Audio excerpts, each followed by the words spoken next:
Удивительно, но в современной и прогрессивной Скандинавии до сих пор популярны языческие традиции. И ежегодно отмечается ночь, канун или просто праздник Святого Иоанна, посвященный теплу и летнему солнцестоянию.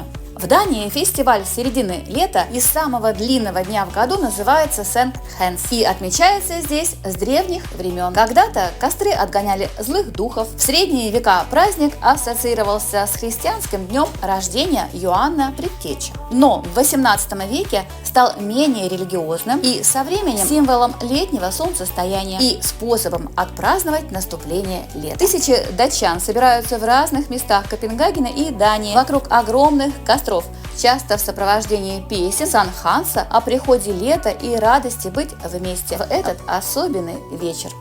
А как вы отпраздновали самый длинный день в году?